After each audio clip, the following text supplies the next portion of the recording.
우리가 지난주에 이어서 이제 또 계시록 말씀 이제 정리하는 시간을 갖겠습니다. 계시록 정리하는 시간 이제 네 번째가 됐는데 생각보다 길어지죠.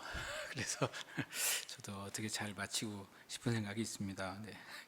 제가 이제 승리의 그 종말론 또 그 반대되는 것이 어떤 비관적인 종말론이라는 말씀을 드렸고, 보편적으로 종말론이나 계시록이나 마태복음 24장에 대해서 이해하는 것이 이제 실은 어떤 면에서는 비관적인 종말론을 가지고 있다, 이런 말씀을 드렸습니다. 저는 그것에 동의하지 않는다라는 말씀을 드렸고, 그 이유는 성경이 그렇게 말씀하고 있지 않기 때문이라고 이제 말씀을 드렸습니다.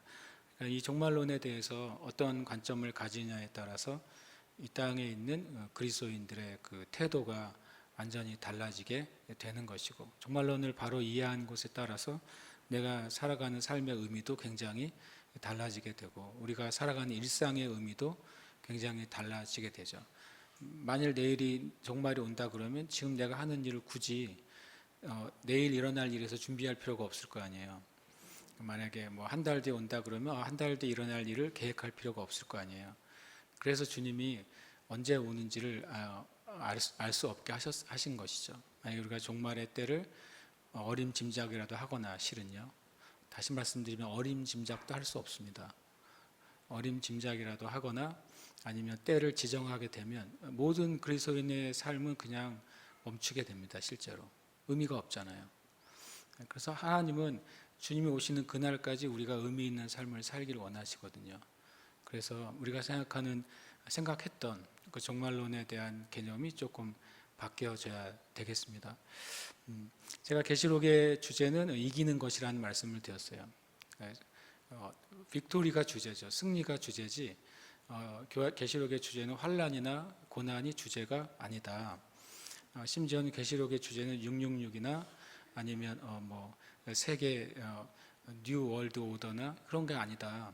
계시록의 주제는 마귀가 아니라 예수 그리스도와 교회의 승리다, 이 얘기를 계속 말하고 있습니다. 그리고 계시록의 목적은 우리가 주님의 때와 주님의 역사를 소망하면서 오늘을 살아가게 하기 위해서예요. 미래를 어떤 일이 언제 일어날까 그것을 헤아리기 위해서가 아니라, 계시록 읽고 나서 마치 내 손에 다시 힘이 불끈 쥐어지면서 내가 오늘 하루를 어떻게 살아야 될지를 깨닫게 되는 것이 계시록의 목적이라는 말씀을 계속 드립니다. 왜냐하면 너무나도 계시록에 대한 이해나 그 개념이 조금은 이렇게 비관적인 개념이 많고 무섭다는 개념이 많습니다. 실제로 많은 종교개혁자들이 계시록 주석을 안 했다 그래요. 창세기부터 계속 주석을 해왔던 그 위대한 종교개혁자들도 요한 1, 2, 3서, 유다서까지 하고서 계시록을 주석을 안 했어요. 두렵다고. 그 말은 계시록에 대한 이해가 부정적이라는 거예요. 계시록에 대한 이해가 비관적이라는 것이죠. 저는 그분들은 훌륭한 분이지만 그때까지는 계시록에 대한 이해가 아직 열리지 않았을 뿐이라고 저는 생각이 듭니다. 전 지금 이 시대에 더 많이 계시록에 대한 바른 이해가 열리기 시작했다고 저는 생각을 합니다. 종말론의 두 가지 견해를 계속 나누고 있습니다. 하나는 승리의 관점이 있고 보편적인 관점이 있다.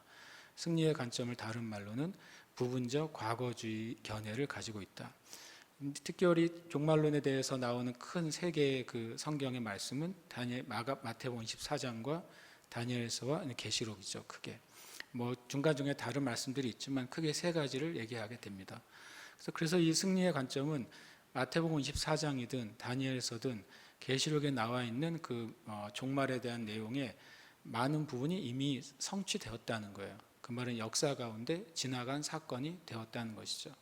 마치 아브라함의 사건이 지나간 과거의 사건이지만 지금 우리에게 살아있는 말씀인 것처럼, 마태복음이나 다니엘이나 또는 계시록의 어떤 말씀은 역사적으로는 성취됐지만 역시 우리에게 살아있는 말씀으로 교훈이 된다는 거예요.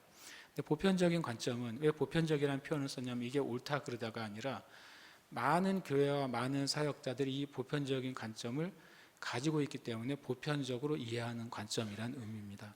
이게 옳다는 게 아니라요. 그래서 미래주의 견해인데요, 마태복음 24장이나 다니엘이나 계시록에 나와 있는 어떤 종말에 대한 묘사들이 아직 이루어지지 않았고 앞으로 이루어질 것이다, 그러니까 긴장하고 정신 차리고 잘 살아야 돼. 그것도 어떻게 보면 교훈이 될 수도 있지만 그것이 이제 보편적인 관점이라는 거죠. 저는 위에 있는 관점을 지지하는 입장에 있습니다. 네. 그다음에 이제 마태복음 24장을 이제 제가 지난주에 마태복음 24장을 다 끝냈다고 생각을 한 거예요. 지난주에 되게 오래 했거든요. 그래서 나는 되게 마태복음 24장을 끝냈구나, 세 가지의 주제를 다 끝냈구나 생각하고서 이번 주에 다니엘서를 열심히 공부를 했거든요. 그래서 다니엘서를 공부하면서 그래 이거를 왜 내가 그동안 몰랐을까, 바꿔야지 이렇게 생각하고 있었는데 오늘 제가 아까 이제 지난주에 내가 뭐라고 얘기했나, 그리고 다시 이제 2배속으로 또 제 설교를 제가 들었어요. 그랬더니 24장을 끝내는 걸 고사하고 두 번째 주제도 마치지 않았더라고요. 그래서 뭐 그래도 이어서 지난주 이어서 나눠야 되겠습니다. 다시 이제 계속 정리를 하는 이유는 이 내용을 일단 인식한 상태에서 말씀을 봤으면 해서 그렇습니다. 제자들의 종말에 대한 질문은 마태복음 24장 1절에서 3절에 나오죠. 그리고 예수님의 답변은 25장 46절까지 이어지는 것이다. 단순히 24장의 어떤 징조로 보이는 것들만 주르륵 읊고 끝나신 게 아니라 실제로는 25장 46절까지 8가지의 이야기를 하신다는 거예요. 한 개가 아니라 8가지의 이야기를 해가지고 종말에 대한 바른 이해를 갖게 하시려고 하는 거죠. 성경에 예수님께서 한 주제에 대해서 여러 가지 가장 많은 이야기를 한 건 천국에 대한 주제입니다. 마태복음 13장에 그것도 8가지의 천국에 대한 스토리를 말씀하세요. 거의 동등한 개념으로 예수님께서 마태복음 24장부터 25장에 걸쳐서 마지막 때에 대한 진짜 종말에 대한 8가지 스토리를 얘기하신다는 거예요. 그래서 이것은 굉장히 중요한 스토리인데 놀랍게도 여기 뒤에 나온 스토리들을 따로따로 이해하고 있다는 거예요. 원래는 하나로 연결되어 있는 스토리라는 거 하는 거죠. 제가 아직 24장을 마치지 않았으니까 25장까지 가려면 좀 걸리지 않을까 생각이 듭니다. 그래서 크게 이제 세 개의 질문이었어요. 제자들의 질문은 어느 때 이런 일이 일어나겠습니까? 주의 임하심의 징조가 무엇입니까? 세상 시대의 끝의 징조는 무엇입니까? 첫 번째 어느 때 이런 일에 대한 답변은 예수님의 답은 24장 4절에서 28절에 나오고 거기서 이런 일은 바로 재림이 아니라 성전 파괴를 의미하는 것이다. 어느 때는 2000몇 년도 예수님이 재림하시는 그런 날짜가 아니라 바로 주 70년에 이미 성취된 일이다라고 하는 것. 이거 하나만 오해가 풀어져도 24장에 대한 오해가 풀어져요. 이거 하나만 이게 맞구나라고 이해가 되면 종말론에 대한 이해가 새롭게 형성이 돼요. 이것을 꼭 만약에 제가 이 말한 게 무슨 소리야라고 하면은 지난주 요한계시록 꼭 보시기 바랍니다. 한참 이거 설명했으니까. 그다음에 지난주에 이제부터 두 번째 주제에 대한 이야기를 했고 저는 이것을 끝냈다고 생각했는데 남았더라고요. 그래서 떡밥만 많이 주고 안 했더라고요. 그래서 주의 임하심의 징조에 대해서 지난주부터 나누기 시작했습니다. 주님의 임하심의 징조는 24장 29절에서 35절까지가 이제 예수님의 답변이죠. 질문에 대한 답변입니다. 그러면 이제 정리를 일단 해본다면 주의 임하심은 재림을 의미하는 게 아니라는 말을 지난주에 엄청 많이 했습니다. 그러니까 이 주님의 임하심 하는 순간 사람들은 다 재림으로 생각하는 거예요. 그 단어가 가지는 그냥 어떤 의미가 고정이 되어버렸어요. 핀셋처럼. 그러나 주님이 어떤 단어를 했다고 해서 그 단어가 성경 창세기에서 계시록까지 똑같은 단어로 쓰여지는 게 아니잖아요. 바다 그러면 어떻게 느껴지세요? 성경에서 바다 그럼 바다 같은 주의 은혜 강과 같이 하면 이제 사람들이 이제 주님의 은혜라고 생각하는데 바다는 세상을 의미할 때가 굉장히 많거든요. 바다는 끊임없이 변하는 세상을 의미할 때가 굉장히 많고 짐승이 다스리는 그 영역을 의미할 때가 많습니다. 또 반대로 바다는 하나님의 은혜가 풍성한 상태를 의미할 때가 많아요. 그러니까 어떤 한 문장이나 단어를 핀셋처럼 딱 고정을 시켜서 이건 그냥 그 뜻이야 라고 말하는 게 이단들의 방법인 거예요. 그래서 우리가 여기서 주님의 임하심은 재림이 될 수도 있는데 이 말씀과 문장에서는 재림이 절대 아니라는 거예요. 이것은 뭐냐면 예수님이 왕으로 자리에 앉으시는 것을 주님의 임하심이라고 성경은 말씀하고 있다는 거죠. 주님이 언제 임하셨습니까? 이 표현은 주님의 왕되심은 주님이 십자가에 죽으시고 부활하시고 승천하셔서 하늘의 보좌에 딱 앉으셨을 때 주님의 임하심이 성취된 거예요. 그 관점으로 봐야 마태복음 24장 말씀의 답을 이해하게 되는 것이죠. 또 징조는 뭐냐? 징조는 바로 예수님이 하늘에 임하셨다고 하는 것의 징조는 예수님의 죽으심과 부활과 승천, 그리고 그 뒤에 일어나는 사건들이 징조가 되는 거예요. 그러니까 임하심의 징조, 그러니까 재림 전에 무슨 징조가 있나? 지난주에 그 말씀 드렸어요. 이게 되게 큰 또 어떻게 보면 되게 충격적인 표현도 될 수 있어요. 어떤 면에서는 예수님이 임하실 때 징조가 제가 있다고 그랬어요? 없다고 그랬어요? 없어요. 징조 없습니다.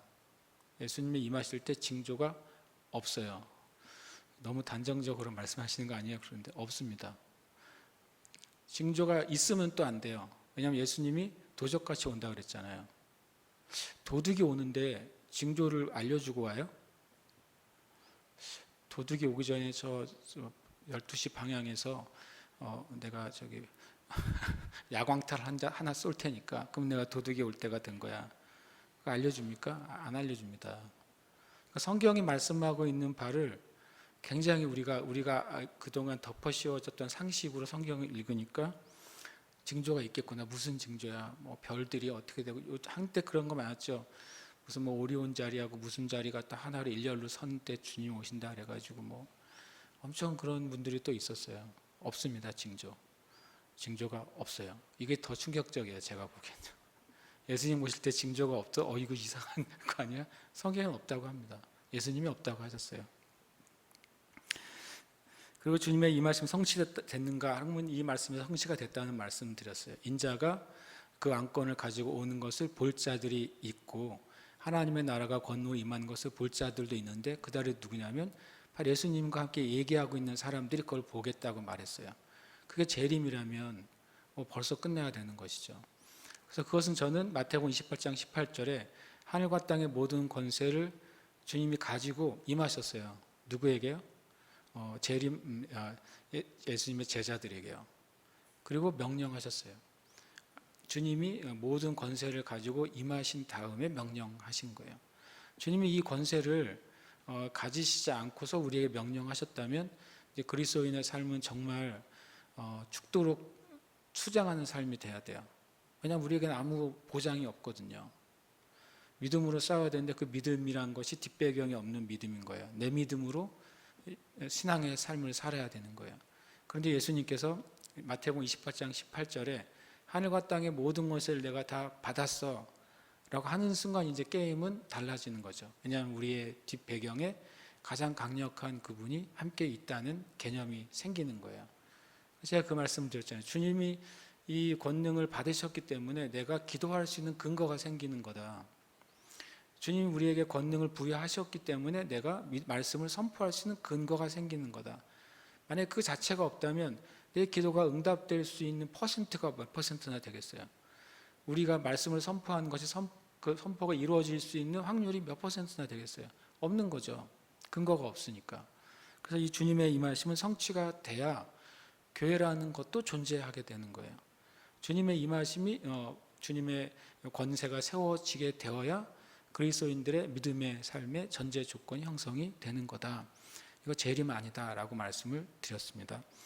그 다음에 주님의 임하심은 우리의 삶 가운데서 첫 번째로는 예수 그리스도를 믿을 때 그 권세가 주님의 임하심이 개인에게 성취되고 그리고 그리스도인의 삶 가운데 주님의 권세가 나타나는 것으로 성취된다는 말씀을 지난주에 설명을 드렸습니다. 그러니까 우리는 예수님이 우리에게 가져다 주신 왕권을 가지고 있으며 그 권세를 가지고 믿음으로 살아가는 사람이 그리스도인이다. 이걸 잘 정리해야 된다는 말씀을 드렸습니다. 근데 이제 그 다음 절부터 봐야 되겠죠. 이제 29절입니다. 29절 함께 읽겠습니다. 시작. 그날 환난 후에 즉시 해가 어두워지며 달이 빛을 내지 아니하며 별들이 하늘에서 떨어지며 하늘의 권능들이 흔들리리라. 아멘. 지난주에 제가 시간이 없어서 보여드린 첫 번째 떡밥이잖아요. 해와 달과 별과 하늘의 권능이 떨어지니까 이거는 그야말로 징조가 아닙니까? 예를 들어서 뭐 막 유성이 떨어진다든지 말이에요. 그리고 막 뭐 지구에 뭐 그런 거 있죠. 지구의 자전축이 변한다든지 막 굉장히 뭐 우주적인 얘기를 많이 하는 분들이 있어요. 그리고 실제로 뭐 달과 별들의 위치가 변한다든지, 그러면 망하는 거예요. 아시잖아요. 지구와 달의 거리가 조금만 차이가 나도 어떻게 돼요? 온 세상이 다 뒤집어지는 거예요. 지구와 달이 그 공전과 자전에 정말 아주 미세한 그 차이에 의해서 뭐가 생겨요? 파도가 생기는 거잖아요. 아십니까? 달이 멈춰 있으면 온 바다에는 파도가 없어요. 파도는 왜 생기냐면 달과 지구의 거리 때문에 생기는 거예요. 모르셨으면 오늘 그래서 그 조류가 달 때문에 생기는 거란 말이죠. 근데 그게 달이 하나님이 정하신 것보다 뭐 극단적으로 말해서 1m만 가까워져도 지구는 망해요. 그 순간. 그렇게 하나님이 정말 몇 조분의 몇 경분의 1의 그 아주 작은 것까지도 주님이 디자인하신 거예요. 그거를 바꿀 수가 없어요, 인간이요. 근데 여기서 그러면 해와 달과 별과 하늘의 권능들이 흔들린다고 했으니까 이거는 분명히 재림 아닙니까? 라고 거의 100%에 가깝게 이 말씀을 보자마자 주님이 오실 때 천재지변이 일어날 거야. 없습니다. 천재지변. 다시 말씀드립니다. 없습니다. 그거 얘기하는 사람 무조건 다 가짜예요. 왜냐하면 성경에서 그러면 과연 해와 달과 별들을 뭐라고 표현하고 있나? 제가 지난주부터 그 말씀 드렸어요. 성경에서 말씀하시는 방식의 표현에 우리가 익숙하지 않기 때문에, 그 말은 미안하지만 우리가 성경을 깊이 읽지 않았기 때문에 성경에서 말씀하시는 단어들을 성경의 방식으로 이해하지 않고 어떤 방식으로 이해해요? 성경 밖에 어떤 책이나 과학이나 철학이나 그런 방식으로 성경에 있는 단어를 인식하니까 이 성경의 개념이 뒤틀리게 되는 거예요. 그러면 성경에서 해와 달과 별들을 어떻게 인식했는지를 한번 살펴보겠습니다. 조금 놀라실 수도 있어요. 첫 번째, 한 비 읽겠습니다. 시작. 요셉이 다시 꿈을 꾸고 그의 형들에게 말하여 이르되 내가 또 꿈을 꾼즉 해와 달과 11별이 내게 절하더이다 하니라. 그가 그의 꿈을 아버지와 형들에게 말하매 아버지가 그를 꾸짖고 그에게 이르되 내가 꾼 꿈이 무엇이냐? 나와 내 어머니와 내 형들이 참으로 가서 땅에 엎드려 내게 절하겠느냐. 아멘. 성경에 해와 달과 별이 동시에 나온 문장이 첫 번째 문장이에요. 놀랍게도 해와 달과 별이 안타깝게도 천재지변이 아니라 뭐로 표현되고 있어요? 야곱의 형들과 어머니와 아버지로 표현되고 있죠. 이 해, 달, 별과 그것을 실제 보이는 천체로 이해하지 않고요. 유대인들은 어떤 사람이나 어떤 대상이 가지고 있는 그의 영광과 권세로 이해합니다. 그러면 성경에 또 다른 해와 달과 별에 대한 표현이 뭔지를 찾아볼 거예요. 왜냐하면 아까 마태복음 24장은 마지막 때 일어날 것 같은 어떤 심판의 상황에 해와 달과 별이지 이렇게 부드러운 해와 달과 별이 아니잖아요 라고 저에게 이제 반문하실 수 있어요. 그러면 그 다음에 말씀을 한번 보겠습니다. 같이 한번 읽겠습니다. 시작. 내가 너를 불 끄듯 할 때에 하늘을 가리어 별을 어둡게 하며 해를 구름으로 가리어 달이 빛을 내지 못하게 할 것이며 하늘의 모든 밝은 빛을 내가 내 위에서 어둡게 하여 어둠을 내 땅에 베풀리로다. 주 여호와의 말씀이로다.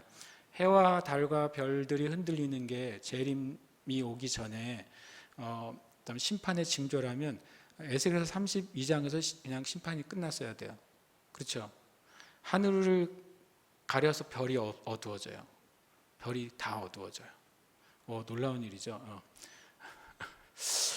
수금, 지화, 목도, 천해명 어두워져요. 태양도 어두워져요. 해를 구름으로 가리며 이거 극단적인 뭐가 돼요? 이제 계기일식이 되는 거죠. 달이 빛을 내지 않는다. 하늘의 모든 밝은 빛을 내가 어둡게 하겠다. 누구에 대한 말씀일까요? 과연 이 말씀이 이게 누구에 대한 말씀이냐면 애굽의 심판에 대한 말씀이에요. 에스겔이 애굽이 이렇게 심판받을 거라고 하면서 하신 예언의 말씀이에요. 그러면 이제 애굽이 심판받았습니까? 심판받았죠. 애굽이 심판을 받습니다. 바벨론에 의해서 공격을 당해요. 애굽이요. 애굽 왕조가 왕창 무너지는 일이 역사 가운데 일어났어요. 그러면 애굽이 바벨론에게 침략을 받을 때에 대한 예언이 에스겔서 32장 7절 8절 예언이에요. 에스겔서 7장 32장 7절 8절 예언 성취가 됐습니까? 안 됐습니까? 성취가 됐지요. 역사 가운데요. 근데 그때 해와 달과 별이 어두워졌을까요? 그런 일은 안 일어났어요. 실제로. 아시지만 이집트는 역사 기록을 굉장히 자세하게 해놓았던 제국이에요. 바벨론에 의해서 이집트 제국이 무너질 때, 고왕조죠. 고왕조가 무너질 때 많은 기록이 있는데 그때 천재지변은 하나도 기록이 안 돼 있어요. 이거 무슨 표현이에요? 하늘의 별들, 달들, 맑은 빛들. 이게 뭐냐면요. 바로 애굽에 있는 모든 권세자와 그 권능이 다 무너져 내리고 그것이 빼앗길 거다라고 한 것에 대한 성경적인 예언적 표현이었던 거예요. 이것만 있느냐? 그럼 성경은 최소한 두세 증인이 입으로 확증이 돼야 되니까. 이사야 34장 4절에서 5절 말씀 함께 읽겠습니다. 하늘의 만상이 사라지고 하늘들의 두루마리 같이 말리되 그 만상의 세자나무 포도나무 잎이 마름 같고 무화과나무 잎이 마름 같으리라. 여호와의 칼이 하늘에서 족하게 마셨은즉 보라 이것이 에돔 위에 내리며 진멸하기로 한 백성 위에 내려 그를 심판할 것이라. 아멘. 여기 나의 문장에 나와 있죠. 위에 있는 현상은 어디에 내리는 일이다? 에돔에 일어날 심판입니다. 이사야가 에돔에 대한 하나님의 예언을 선포하면서 에돔에 이런 심판이 있을 겁니다라고 선포했어요. 에돔이 어딘지 아시죠? 에돔이 지금의 어떤 이제 요르단 지역이죠. 그때 하늘의 만상이 어떻게 된다고요? 사라진다고 그랬어요. 하늘의 만상이 뭡니까? 해, 달, 별이죠. 그게 사라질 거래요. 하늘이 두루마리처럼 말릴 거래요. 에돔이 심판 받았습니까? 받았죠. 아수르와 바벨론에게 심판 받습니다. 그때 하늘의 만상이 어두워졌습니까? 어두워지지 않았습니다. 그때 별들이 움직였습니까? 움직이지 않았어요. 근데 또 뭐라고 왜 그 말씀을 하실까요? 거기서 보시잖아요. 이것이 에돔 위에 내려서 진멸하기로 한 백성 위에 내려 그를 심판할 것이라. 심판의 모습을 하나님이 하늘의 만상과 하늘이 말리게 될 것이다. 그러니까 에돔을 다스리던 권세자와 권능이 다 사라지게 될 거라는 표현이었던 거예요. 그래서 여기서는 또 심판이라는 단어까지도 표현하고 계시죠, 주님이요. 심판에 일어날 일들을 말할 때 해와 달과 별들은 성경에는 대도시나 나라들이 가지고 있던 영광과 명성을 해와 달과 별의 빛으로 비유합니다. 그리고 거기에 있는 권세자들, 왕이나 귀족이나 고관들을 해와 달과 별의 영광과 명성으로 비유합니다. 주님의 심판 때 그 나라가 가지고 있었던 명성이 완전히 어떻게 돼요? 사라질 거라는 거예요. 주님이 그 나라를 심판할 때 그 나라의 왕과 귀족들이 가지고 있던 그 모든 화려함과 영광이 다 빼앗기게 될 거예요. 그것을 가지고 하늘의 만상이 사라질 거다라고 표현하고 있는 것이죠. 근데 그 같은 맥락에서 주님이 말씀하세요. 그 환란 후에 즉시. 그 환란이 뭡니까? 그 환란이요. 그 환란이 주 70년 재림 아니라고 다시 말씀드립니다. 그 환란은 주 70년 예루살렘 성이 로마에 의해서 파괴되는 날이에요. 그 파괴된 날 후에 즉시 어떻게 된다고요? 해가 어두워지고 달이 빛을 잃고 별들이 떨어져요. 예루살렘에 있었던 모든 영광과 권세가 다 떨어지는 거예요. 그동안 예루살렘을 칭했던 호칭들이 있어요.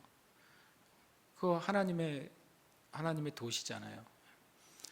가장 영광스러운 도시 예루살렘이었어요. 그것이 어떻게 돼요? 그 환란 후에는 완전히 없어지는 거예요. 왜냐하면 로마가 그 성벽을 다 허물고 로마가 모든 집들을 다 불태우고 로마가 그 위대한 성전을 다 돌 하나까지 다 무너뜨려서 완전 폐허가 되게 하니까 이 예루살렘과 또 성전에 있었던 모든 해와 달과 별과 같은 영광이 어떻게 돼요? 사라질 것이다. 그리고 거기서 권세를 누렸던 대제사장들, 왕들, 그들의 지위도 사라질 것이다. 이것이 마태복음 24장 29절의 말씀인 거예요. 다시 말하면 심판 때에 천재지변 일어날 거 아닙니다. 천재지변은 옛날에도 일어났고 지금도 일어났고 앞으로도 일어날 거예요. 그렇죠? 계속 일어날 거예요. 계속 일어납니다. 천재지변은 지금도 지진이 일어나고 쓰나미가 오고 해일이 일어나고 허리케인이 있고 태풍이 있고 지금도 일어나는 거예요. 천재지변은요. 그럼도 뒤에 밑에 하늘의 권능들이 흔들리리라라고 말합니다. 베드로서 3장 22절에 보면 그는 하늘에 오르사 하나님 우편에 계시니, 예수님께서 승천하서 하늘에 오르셔서 하나님 우편에 계실 때 어떤 일이 벌어졌냐면요, 천사들과 권세들과 능력들이 예수님께 복종하게 됩니다. 그것이 하늘의 권능들이 흔들리는 거예요. 왜 하늘의 권능들을 자꾸 해달별로 해석하는지 이해할 수가 없어요. 그럼 해달 별이 신이란 소리예요. 어떤 인격적인 존재란 소리예요. 해달 별들을 권능 있는 존재라고 여기는 게 뭐예요? 우상 숭배죠. 그렇잖아요.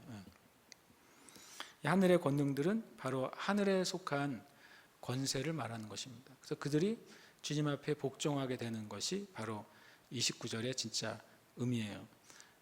반대로 이 하늘의 권능들은 두 종류가 있어요. 하나님의 보좌에 속한 권능들이 있고 공중 권세를 잡은 권능들이 있어요. 에베소 6장 12절 우리가 잘 알지 않습니까? 우리의 싸움은 혈과 육을 상대하는 것이 아니다. 통치자들, 권세자들, 어둠의 세상 주관자들, 하늘에 있는 악한 영들에 대한 것이다. 그들이 하늘의 권능들이죠. 악한 권세자들과 하나님께 속한 권세자의 뭐가 있어요? 대치 상황이 있는 거예요. 그러나 그것의 승리는 바로 모든 하늘과 땅의 권세를 가지신 예수님이 승리하시는 거죠. 이것이 성경에서 말하는 가장 큰 그림이에요. 우리가 그걸 알잖아요. 그걸 알면서도 이 말씀을 읽을 땐 그렇게 이해하지를 않는 거죠. 그냥 우리가 그동안 가졌던, 보편적으로 가지고 있었던, 제가 보편적이라고 말했지만 그 보편적인 그 종말론의 개념이 몇 년 됐다고요?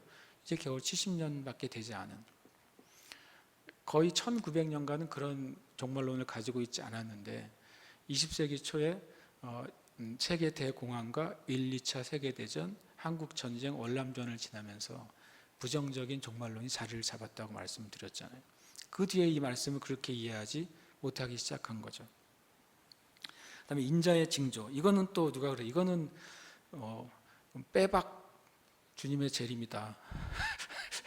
그때 인자의 징조가 하늘에서 보이겠고 그때 땅의 모든 족속들이 통곡하며, 봐라 한 땅의 모든 족속들이 통곡하지 않느냐.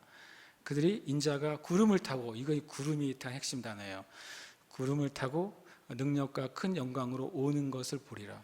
성경이요, 전 이 문장이 주님이 일부러 이렇게 쓰시진 않으셨을 텐데, 이렇게 말씀하시지 않으셨을 텐데 마치 주님이 수수께끼처럼, 그러니까 뭔가를 숨겨놓은 것처럼 쓴 문장처럼 되어버렸어요.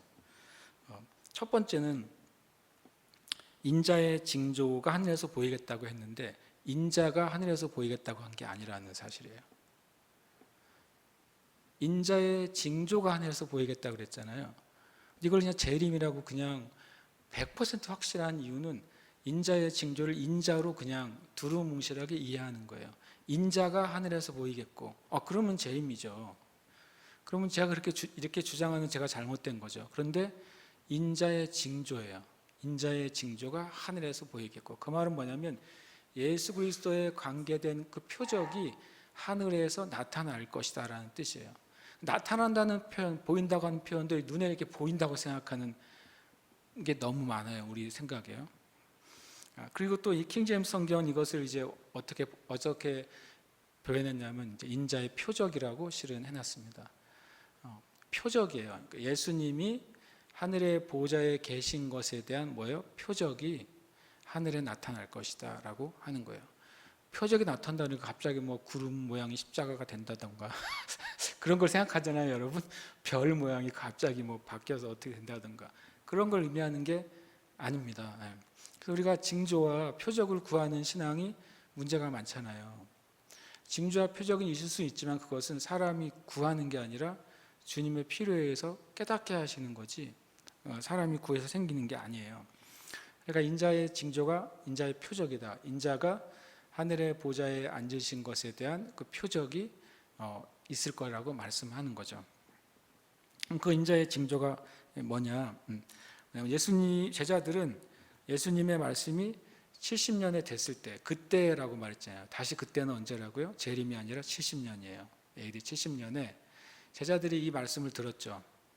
듣고서 이제 복음을 전합니다. 그래서 성령님이 임해서 복음을 전하죠. 그러니까 AD 30년쯤에 30년 중에 예수님께서 십자가에 못 박히셨단 말이에요. 그리고 한 33년 중반쯤에 스데반이 죽습니다. 그때부터 엄청난 박해가 시작이 되죠.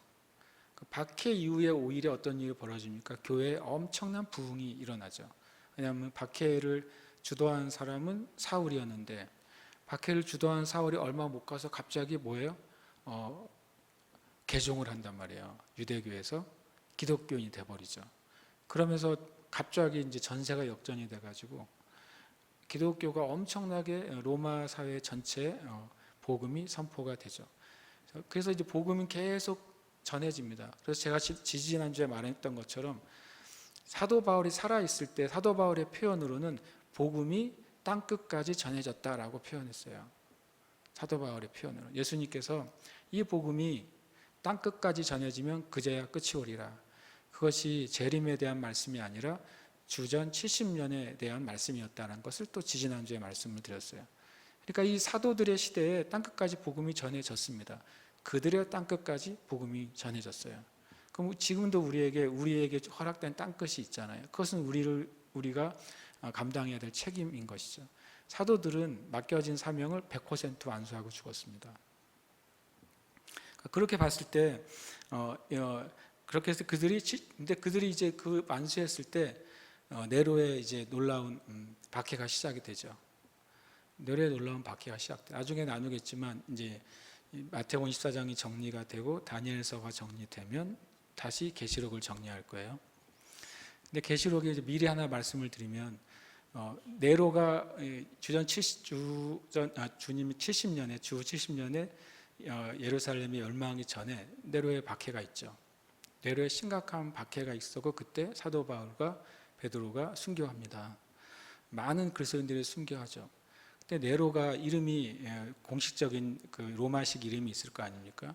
네로의 공식적인 이름을 풀면 그 네로의 이름의 숫자가 666이에요. 그래서 요한계시록을 읽을 때 1세기의 그리스도인들은 그냥 이 수는 사람의 수니 666이라 그거는 당시의 그리스도인들은 그냥 다 네로로 읽었어요. 그냥 100%. 어떻게 그럴 수가 있어요? 라고 묻는다면 고대 이제 로마 시대에 사람들이 해놓은 낙서들이 있어요. 우리도 낙서 많이 하잖아요. 근데 이런 어디 뭐 유적지 같은데 낙서를 주로 어디로 합니까? 데이트 가서 하잖아요. 데이트 가가지고 제주도 가면 뭐 누구 하는 가운데 사랑 막 하나 해놓잖아요. 아시죠? 그 예나 지금이나 인간은 똑같은 것 같아요. 그래서 로마의 어느 중요한 유적지에 가면 발굴하다 보면 이상한 글들이 나온대요. 뭐냐면 이런 거예요. 나는 256을 사랑한다. 이해되세요? 나는 328을 좋아해. 이렇게 적어놨다는 거예요. 이게 무슨 소린가 봤더니 이 히브리어나 헬라어는 A는 1, B는 2 이렇게 스펠과 숫자가 동기화되어 있습니다. 그래서 숫자 대신에 알파벳을 쓰면 그것을 바꾸면 숫자가 되는 거예요.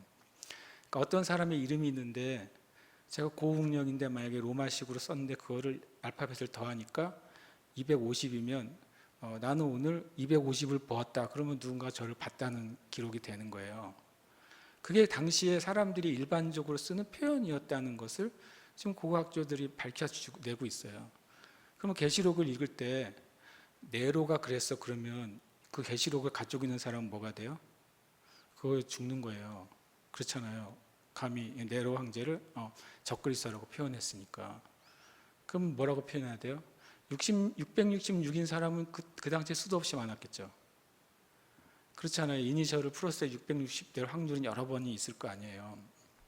합해서 10이 될 확률만 해도 1과 9, 2와 8, 3과 7, 4와 6, 5와 5, 5개나 되잖아요. 666이 될 확률이 얼마나 많겠어요.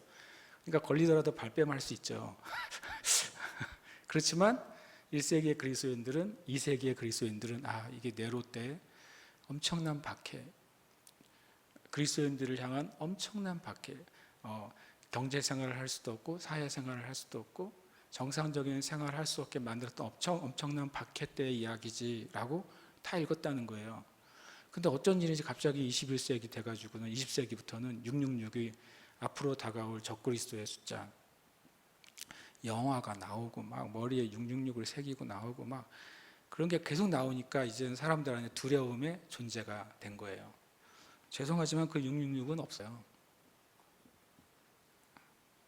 왜냐하면 1세기, 2세기, 3세기 그리스도는 그렇게 읽었으니까. 우리가 왜 어쩌다가 그 666을 그렇게 겁나 하는지 모르겠어요.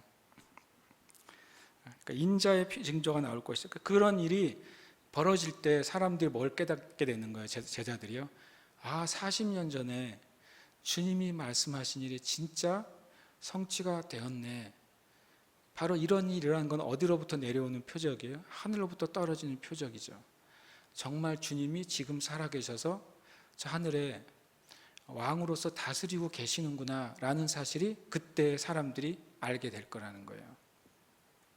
이 일이 우연히 일어난 사건이 아니라 주님이 40년 전에 아주 자세하게 말씀하셨고 그때가 되면 그것이 성취됨으로써 인자인 나 예수 그리스도가 하늘의 보좌의 우편에 앉아 계시다는 사실을 너희가 보게 될 것이다. 이것이 이제 이 말씀의 의미예요. 이것을 엄청나게 재림으로 얘기하고 있는 것이죠. 그러니까 70년의 사건 어떤 일이 벌어졌냐면요. 70년에 그 예루살렘이 파괴되고 성전이 파괴됐을 때 이 한 사건 때문에 실제로 이스라엘이라는 국가가 완전 소멸됐어요. 한 사건으로 나라가 소멸되는 일은 드물어요. 이 사건으로 이스라엘이라는 나라는 지구상에서 삭제가 됐습니다. 그 다음에 그 한 사건으로 유대인들이 가지고 있던 그 제사의 전통이 완전히 삭제가 됐습니다. 성전이 없어졌기 때문에 앞으로 그 다음부터 유대인들은 지금까지도 뭐가 없어요? 제사가 없어요. 지금까지도 제사 드리는 일이 없습니다. 그죠? 성전이 없어졌기 때문에요. 그래서 근본적인 그들이 가지고 있었던 그들의 종교 시스템이 완전히 파괴된 날이 되어버렸어요. 그리고 또 더 나아가서 이제는 그 종교 시스템의 최고 권위에 있는 사람이 대제사장의 대가 끊겼어요. 지금 없습니다. 대제사장이 레위 지파의 아론의 자손이 사라졌어요. 못 찾고 있습니다. 그러나 성경은 말하죠. 그때 그 사건이 일어난 이후에 누가 대제사장이시라고 히브리서에서 말하고 있죠. 바로 예수 그리스도가 대제사장이 되셨다고 말씀하는 거예요. 주 70년 사건은 역사적으로 영적으로 완전히 하나님 나라가 세워진 사건이 되는 거예요. 그럼 밑에 있는 말은 뭡니까? 라고 말하죠. 밑에 있는 말은 분명히 그때 땅의 모든 족속들이 통곡할 거라고 말하지 않았습니까?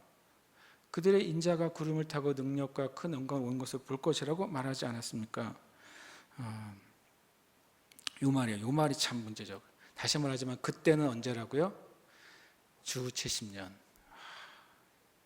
이 그때 하나만 이해해도 마태복음 24장에 대한 오해가 다 풀려요. 그때는 재림이 아니다. 그때를 재림이라고 못 박아놓고 읽으니까 땅의 모든 족속이 통곡하며 70년에 예루살렘이 파괴되고 성전이 무너질 때 이 땅의 모든 족속은 지구상에 있는 모든 나라를 의미하는 게 아니라 오히려 온 지구상에 흩어져 있는 유대인들을 의미하는 것입니다. 땅의 모든 족속들. 모든 유대인들의 디아스포라 유대인들이잖아요. 예루살렘을 중심으로 로마 저쪽에 사는 사람도 있고 아프리카에 사는 사람도 있고 중동에 사람도 있고 그랬었어요. 유대인들이. 그 디아스포라 유대인이라고 돼 있잖아요. 오순절날 전 세계 유대인들이 모여왔잖아요. 예루살렘이 파괴되는 날 성전이 무너진다는 소식이 이제 일파만파 전해지잖아요. 그때 실제로 역사 가운데 유대인들이 어떻게 했는지 아십니까? 다 옷을 찢고 만약에 이집트에 살던 유대인이 주 70년에 소식을 듣는 거예요. 예루살렘이 파괴됐대. 성전이 무너졌대. 그 말을 듣는 순간 유대인들은요. 옷을 찢고 거리에서 집에서 누워서 통곡을 했습니다. 역사의 기록에 의하면. 왜냐하면 자신들이 갈 수 있는 뭐가 없어요. 이제 근거가 사라진 거예요. 자신들이 절기 때 6월절이 되면 올라갔거든요. 유대인들이요. 올라갈 수 있는 근거가 사라진 거예요. 그래서 땅의 모든 유대의 족속들이 통곡했어요. 실제로 역사 가운데.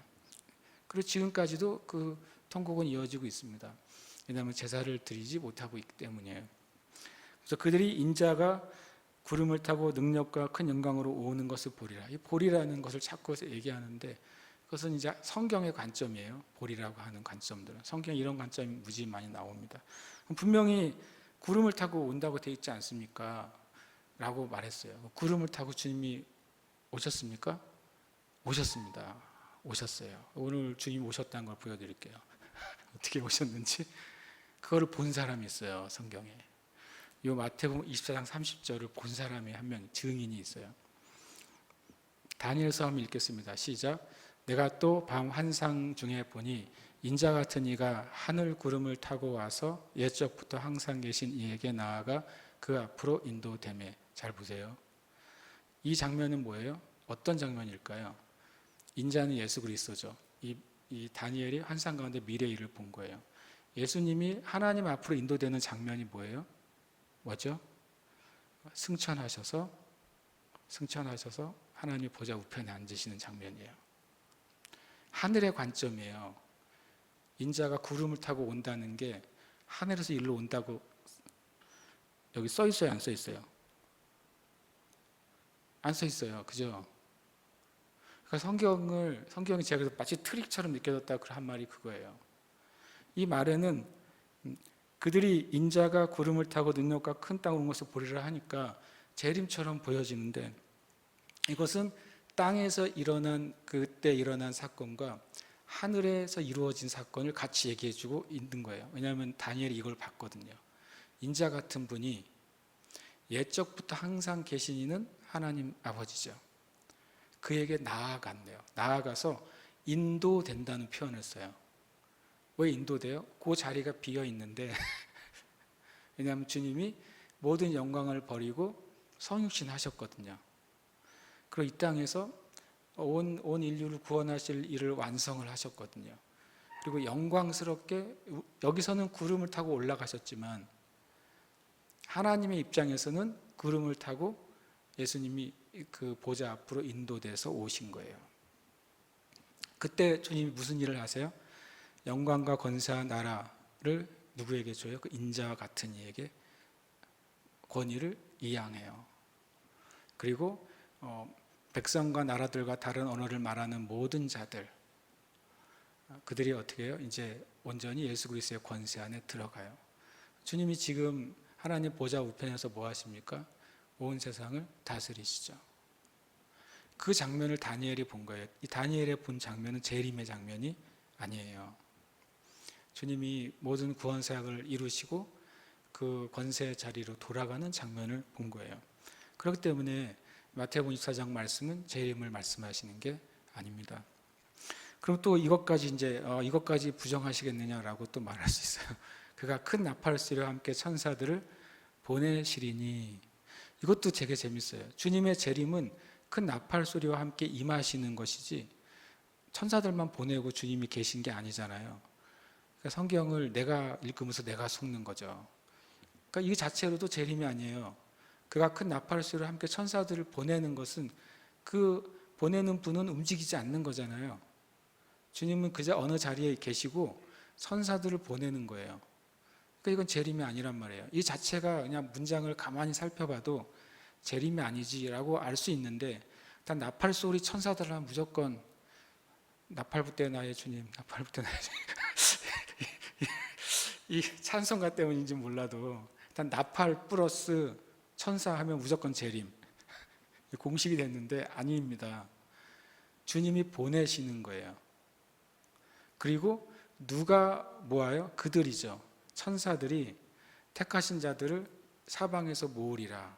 이거 재림 같은데요? 마지막 때 같은데요? 라고 말하게 돼요. 첫 번째 다시 말하면 주님은 그대로 있습니다. 이 말씀에 의하면.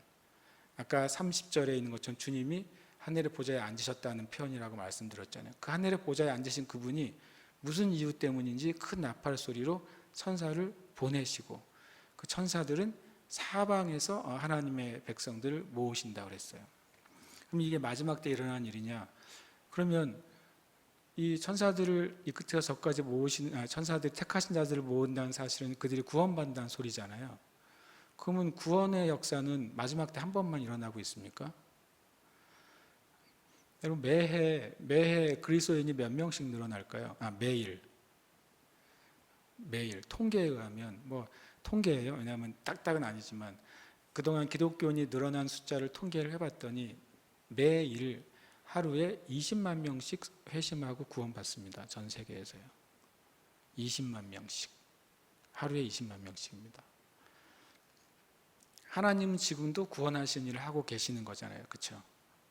그럼 이것은 뭐 어떻게 해석해야 되냐면 이 주님은 하늘 보좌에 앉으셔서 큰 나팔 소리는 성경에 보면 큰 나팔 소리는 하나님의 왕의 명령을 나팔 소리라고 그래요. 주님이 큰 나팔 소리를 언제 발하셨습니까? 시내산에서도 발하셨죠. 시내산에서 엄청난 나팔 소리와 함께 천둥과 번개가 치니까 이스라엘 백성들이 혼비백산해가지고 주님의 말씀을 못 듣겠다 그랬어요. 우리가 죽을 것 같다 그랬어요. 그러니까 이 성경에 나온 나팔 소리는 하나님의 명령이 선포되는 표현을 나팔 소리라고 표현합니다. 그러니까 바로 이제 보좌에 보좌의 우편에 앉으신 예수님께서 큰 나팔 소리의 명령을 발하시는 거죠. 그리고 그럴 때 천사들이 이 땅에 파송되고 사람들을 구원하는 일을 시작해요. 그럼 그것이 마지막 때 일이 아니라면 도대체 어떻게 해석하면 좋을까요? 이 말씀을 이해하면 돼요. 내가 진실로 너에게 말하노니 이 세대가 이건부터 말하면 이 31절이 재림이 아니라는 걸 알 수 있는 이유가 34절 때문이에요. 내가 진실로 너에게 말하노니 이 세대가 지나가기 전에 이 일이 다 일어나리라 그랬어요. 31절도 34절 안에 있기 때문에 이 세대 주후 70년 안에 일어나야 될 사건이 31절이지 재림 때 일어날 사건이 아니라는 거예요. 그걸 근거로 보면 저는 이 나팔 소리를 이 말씀으로 이제 깨닫게 됐어요. 우리가 아는 것처럼 이 말씀은 이렇게 시작됩니다. 예수께서 나와 말씀하여 이르시되 하늘과 땅의 모든 권세를 내게 주셨으니, 아까 24장에 관계된 말씀이죠. 그리고 그러므로 너희는 가서 모든 민족을 제자로 삼아 아버지 아들과 성령의 이름으로 세례를 베풀고 내가 너에게 분부한 모든 것을 가르쳐 지키게 하라. 볼지어다 내가 세상 끝날까지 너희와 항상 함께 있으리라. 주님이 명령이 뭐였냐면 하늘과 땅의 권세가 하나님 나에게 주셨기 때문에 너희는 가서 뭐 하라고요? 복음을 전하고 제자 삼으라고 하는 것이죠. 주님의 제자들, 주님의 성도들, 우리들은 뭐에 순종하는 거예요? 주님의 말씀에 순종하죠. 주님의 말씀에 순종할 때 주님은 뭘 하시냐는 거예요. 주님이 마태복음 24장 31절을 행하시는 거예요.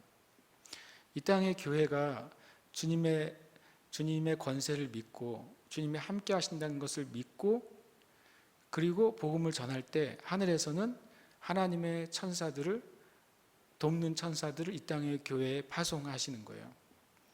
그것을 통해 추수가 일어나는 거죠. 또 추수 그러면 마지막 때만 일어나니라고 생각하는데 추수는 지금도 계속 일어나고 있는 거예요. 주님이 뭐라고 말씀하셨습니까? 너희는 넉 달이 지나야 추수가 있겠으나 말하였으나 보라 지금이라고 말하셨어요. 지금은 계속 현재 진행형인 거예요.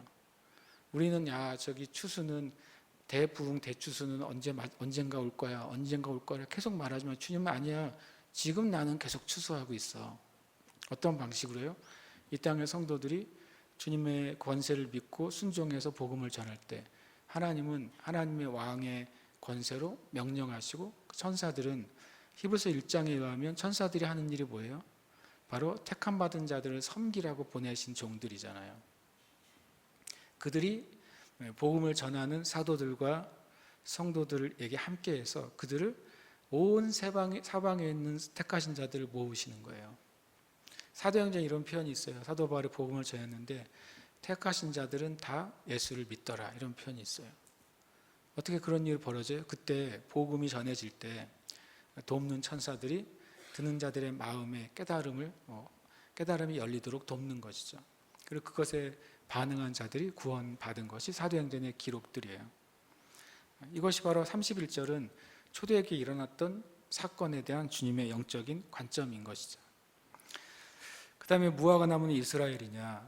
이 32절, 33절을 엄청 저는 저 정직하게 말하면 많은 어떤 기간 동안은 무화과 나무는 이 비유를 보면서 이스라엘에 대한 운동하는 그 단체나 집회 많이 찾아갔어요. 제가요, 실제로 혼자서 찾아가서 컨퍼런스도 가고 세미나도 가고 뭐 유대인 랍비였다 예수님 믿은 분이 강의한다 그러면 제가 찾아가고 많이 찾아갔습니다. 그래서 또 유익도 많이 얻었어요. 그런데 한 가지 오해는 이제 풀어져야 되는 것 같아요. 무화과 나무의 비유를 배워라. 그 가지가 연하여지고 잎사귀를 대면 여름이 가까운 줄 아나니 이와 같이 너희도 이 모든 일을 보거든 인자가 가까이 곧 문 앞에 이른 줄 알라. 이 말씀만 딱 떼서 이스라엘의 회복이 마지막 때 징조라고 말씀하시는 분들은 뭐라고 이해하냐면 그 가지가 연해가지고 잎사귀를 내면 요거를 뭘로 해석할까요? 1948년 이스라엘이라는 국가가 다시 생기는 것이 바로 요거라고 해석합니다. 대부분의 메시아닉 유대인들이요.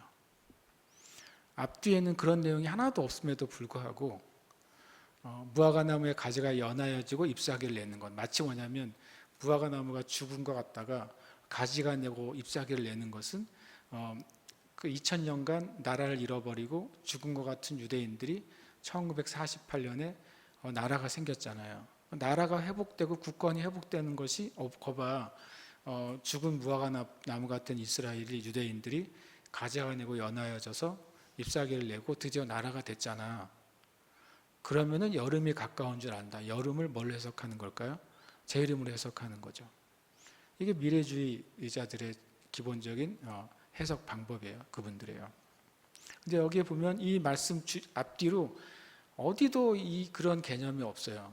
그런데 이 개념만 발전시켜가지고 그렇게 보는 거죠. 그럼 그렇게 보면은 바로 밑에 있는 44절에 이 세대가 일어나기 전에 그 일이 다 이루어지리라 했으니까 전 이 세대가 성경적으로는 40년이라는 말씀을 지난번에 드렸죠. 그럼 이것이 이스라엘의 회복이고 이스라엘이 나라를 되찾는 거라고 한다면 1948년에 이스라엘이 회복된 게 32절의 성취라면 그럼 한 세대가 지나기 전에 재림이 돼야 돼요. 1948년 70년 전의 이야기예요. 그러니까 또 안 맞아요. 맞고가 안 맞는다고 그래야 될까요? 일단 거기까지 해석했는데 그 다음 말은 안 맞는 거예요. 그래서 이스라엘 국가가 회복되는 것은 오히려 로마서 9장, 10장, 11절에 주님께서 그 주님을 배신했던 이스라엘을 주님이 잊지 않고 회복하겠다고 한 말씀 가운데 있는 것으로 이해해야 좋은 것이고 여기서는 그것과 전혀 무관하다라고 하는 것이죠.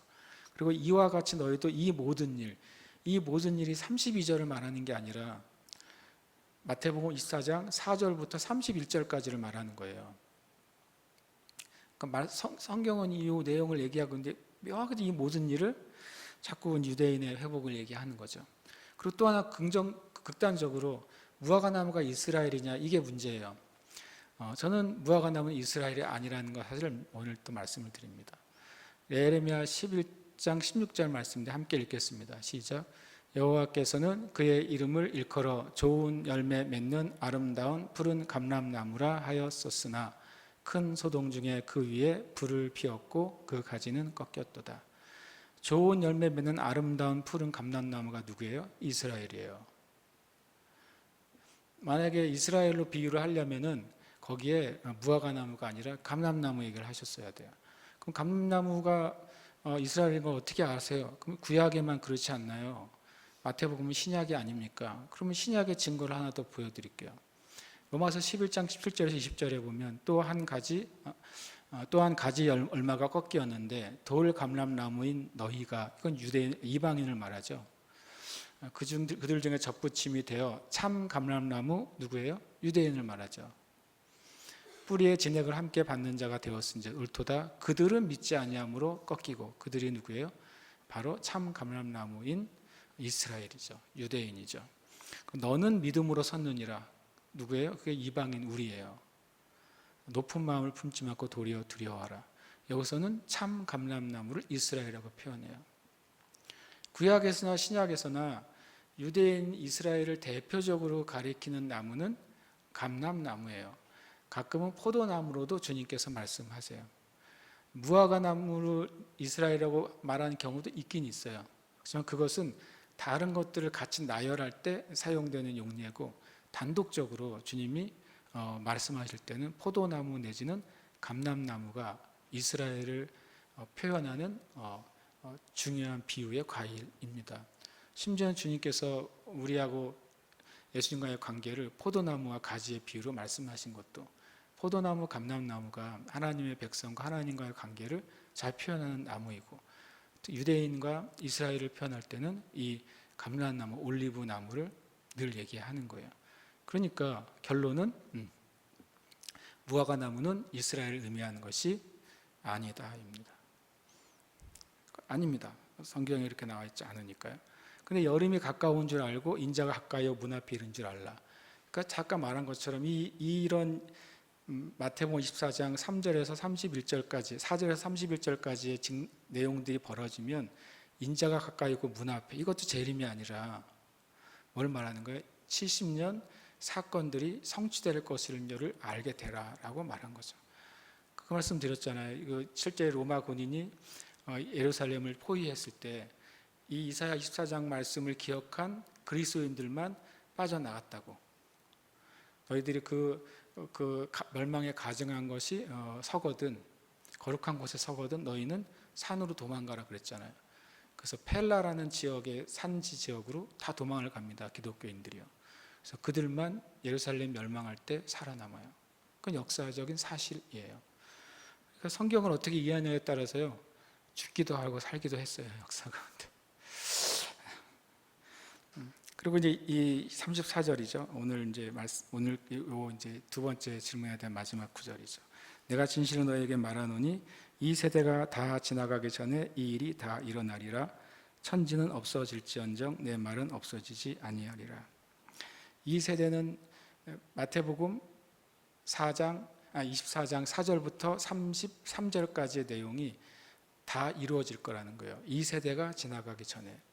그러니까 마태복음 24장 4절에서 34절까지가 주후 70년까지 이미 일어난 사건이다 라고 정리하면 되는 거예요. 그 안에 있는 내용을 미래에 일어날 일 것처럼 설교하면 안 된다 그거예요. 그 안에 일어난 일을 가지고 영적인 교훈으로 설교할 수는 있지만, 앞으로 이런 일이 일어날 거니까 조심하세요 라고 설교하는 것은 성경의 문맥과 예수님이 말씀하신 의도나 제자들의 질문하고 완전히 배치되는 내용이 되는 거예요. 왜냐하면 35절에 비로소 이제 주님이 종말에 대한 이야기를 시작하세요. 천지는 없어질지언정. 아까 천지가 없어지는 게 뭐예요? 그것이 종말인데요. 36절 바로 다음 절에 그러나 그날과 그때는 아무도 모르나니 하늘의 천사들도 아들도 몰라요. 아들도 모르는데 무슨 징조를 말해줘요? 예수님이 모르신다니까요. 예수님이 모르시는데 마태복음 24장이 재림의 징조라고요? 택도 없는 소리죠. 예수님 스스로 말씀하셔서 나 몰라. 근데 무슨 징조가 있어요? 그걸 자체를 모르는데. 오직 아버지만 아셔요. 만약 아버지가 징조를 말씀하시면 좋겠는데 아버지 하나님이 징조를 안 가르쳐 주셨네요, 성경에. 그렇죠. 그래서 징조가 없는 거예요. 그리고 그것은 아무도 몰라요. 그래서 천지가 없어지는 때라고 기록한 종말은 아무도 모릅니다. 갑자기 올 겁니다. 그래서 성경은 계속 뭐라고 말해요? 마지막 때 깨어있으라, 깨어있으라, 깨어있으라. 왜 깨어있으라 그래요? 징조가 없이 오기 때문에 그래요. 그래서 깨어있으라고 말씀하시는 것입니다. 그럼 이제 천지가 없어지는 때와 이 세대는 이제 정리를 하면 이렇게 됩니다. 위에 있는 이 세대는 40년이에요. 한 세대는. 그것은 AD 70년에 성취된 것이죠. 그러면 35절에 천지가 없어지는 때는 계시록 21장 1절을 의미해요. 계시록 21장 1절이 이렇게 되어 있습니다. 또 내가 새 하늘과 새 땅을 보니 처음 하늘과 처음 땅이 없어졌고 바다도 다시 있지 않더라. 정확하게 계시록 21장 1절은 천지가 없어질 거라고 말하고 있어요. 그러니까 이것을 성경적으로 우리가 이해해야 엉뚱한 두려움에 휩싸이지 않게 됩니다. 우리가 살아가는 이 천지의 상황이 바뀌어질 때가 있습니다. 성경은 그것을 명확하게 기록해 놓고 있고, 그것은 미래에 되어질 일이에요. 그래서 35장 이후가 뭐가 돼요? 세 번째 질문에 대한 답. 이 세대 끝에는 무슨 징조가 있겠습니까에 대한 것이 바로 35절부터 마지막 절까지 내용이에요. 근데 신기하게도요. 35절 질문은 무슨 징조가 있겠습니까? 라고 말했는데 주님이 징조를 안 해주고 얘기만 신나게 해요. 징조가 없어요. 앞에는 막 무슨 일이 있을 거라고 말씀하셨는데, 징조를 말씀하셨는데 이 뒤에는 징조가 없습니다. 그냥 깨어 있어라 이거예요. 언제 올지 모르니까 깨어 있어라. 이것이 세 번째 질문에 대한 답이 되는 것입니다. 다음 주에 세상 끝의 징조에 대한 말씀이 엄청 길죠. 24장 36절에서 25장 46절까지 엄청나게 긴 내용이에요. 다음 주에 그건 우리가 살펴보면 될 것 같습니다. 함께 이 시간 기도하겠습니다. 제가 이제 계시록을 시작한 지가 진짜 1년이 넘었는데 저는 개인적으로 되게 유익한 시간을 지나게 돼요. 왜냐하면 제 자신이 조금 깨어 있는데 도움이 돼요. 계시록의 말씀이. 그리고 제 자신이 뭔가 마지막 때에 대한 오해를 가지고 있는 게 좀 많이 풀어졌어요. 제 자신이. 그렇다고 이제 룰루랄라 주님 오실 때가 뭐 마음속 엄청 미뤄졌네라든지 성경은 곧장이라고 말씀하시지 않네라고 해서 마음이 풀어지는 게 아니라 오히려 내가 그러면 내 하루를 어떻게 주님 앞에 살아야 되느냐, 이게 더 중요한 주제가 되게 되더라고요. 그래서 그게 더 내가 하나님 앞에 서는 데 도움이 되고 있습니다. 우리 계시록 77장 14절 말씀을 함께 읽겠습니다. 시작. 그들이 어린 양과 더불어 싸우려니와 어린 양은 만주의 주시요 만왕의 왕이시므로 그들을 이기실 터이요 또 그와 함께 있는 자들 곧 부르심을 받고 택하심을 받은 진실한 자들도 이기리로다. 아멘. 함께 시간 기도합시다. 저는 이 말씀이 계시록의 중요한 주제가 되는 말씀 중에 하나라고 믿습니다. 주님은 우리는 싸움이 있지만 이기는 싸움을 싸우는 것입니다. 또 이기는 것으로 결론 나는 싸움을 싸우는 거예요. 여러분이 각자가 믿음의 싸움이 있잖아요. 또 여러분이 각자가 처한 상황들이 있잖아요.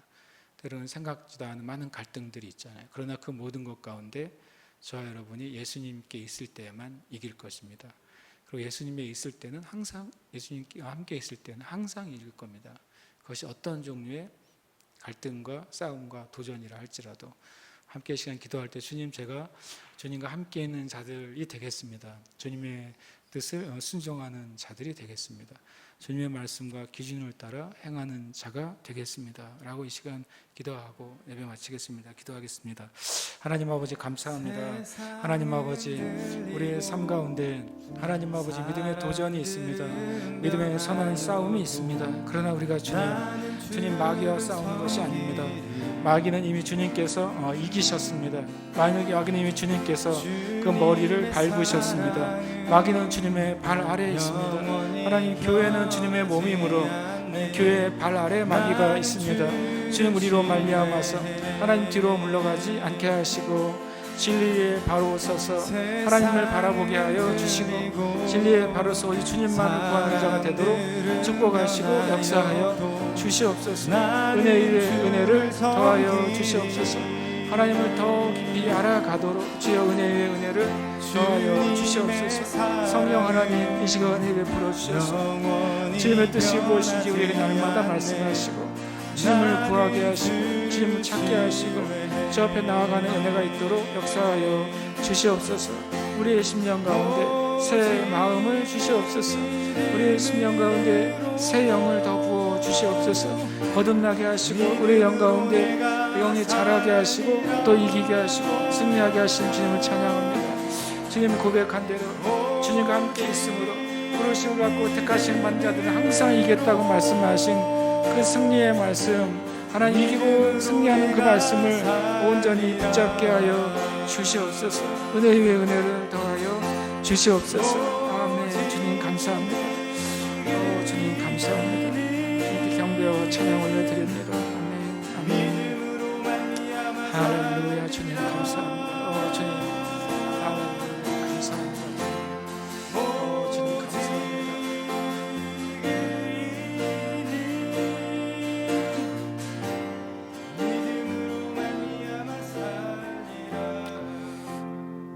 하나님 아버지 감사합니다. 주님께서 우리에게 먼저 앞서 가셔서 구원에 있어서 또 거듭남에 있어서 또 권세와 권능에 있어서 또 영원한 하나님 나라에 있어서 우리에게 모든 길에 앞서 가시고 우리가 따라가도록 길을 열어주신 것을 인하여 감사합니다. 그래서 우리가 주의하며 주의 말씀을 보게 하시고 주의하며 주의 말씀을 따라 걷는 삶을 살도록 축복하여 주시옵소서. 사랑하는 형제 자매들, 우리의 말과 행실의 그 모든 기준이 주님의 말씀이 되게 하시고 그것을 따라 행할 때 진짜 이기는 삶, 진짜 성취하는 삶, 진짜 복된 삶을 살아가도록 축복하여 주시옵소서. 그렇게 행하실 주님을 찬양합니다. 이제는 우리 주 예수 그리스도의 은혜와 살아계신 하나님 아버지의 놀라우신 사랑하심과 성령님의 교통하심과 충만케 하시는 은총이 온 교회와 성도들 위해 이 시간 함께 말씀 가운데 주님 앞에 나아가는 모든 형제 자매들 위해 이제로부터 영원토록 함께 있을지어다. 아멘.